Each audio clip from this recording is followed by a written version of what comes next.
All right, so our daily objectives for today. Students will be able to plan an analysis paragraph that accurately analyzes how Golden uses literary elements, here goes that word again, like figurative language to portray the complexity of human nature. That sounded like a lot, but basically what we're doing today is we are getting ready for an analysis paragraph that you all will do tomorrow.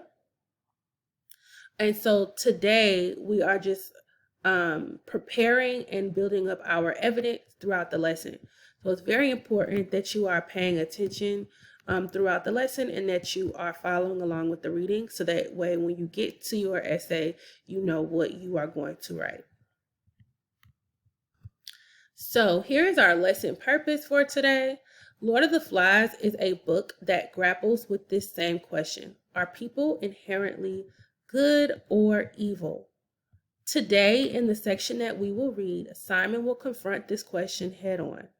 Simon confronts this question because he is a special kind of character archetype, known as an oracle or enlightened philosopher.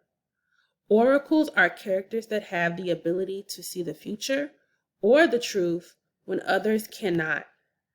They are often seen as odd or crazy by other characters. Sometimes oracles have visions. In a vision, people tend to black out and then see the future or communicate with ghosts, supernatural forces, or God.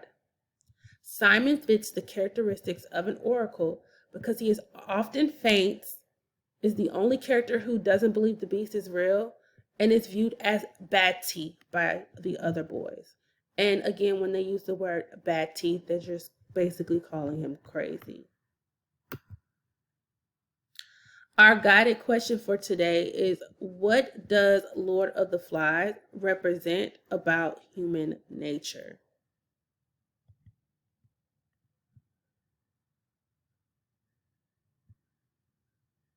All right, so here's some key vocabulary that we have. Indignity means treatment or circumstances that cause one to feel shame or to lose one's dignity. Gorged means to eat a large amount greedily, fill oneself with food. Batty means crazy or insane. Schoolmaster is a male teacher in a school. Do you is kill you. And then a sow is a fully grown female pig. Here's a recap of what we did for the do first, what you read. After the boys come back down the mountain, Ralph tells Jack he doesn't believe Jack's hunters can kill the beast. Jack takes the conch and calls an assembly, and the boys refuse, and Jack is mortified. Jack decides he is leaving the group and says anyone who wants to hunt can come with him. All right, so now I want you to pay attention to the physical description of the soul's head and what it is saying to Simon.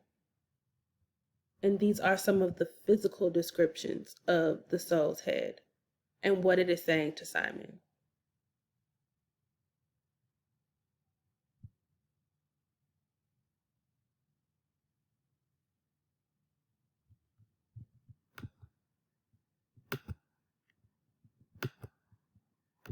Now, on the Tchart handout, you are going to put some of the physical descriptions of the soul's head on your handout on the left side. On the right side, you are going to put the dialogue of the soul. So what does the soul say to Simon?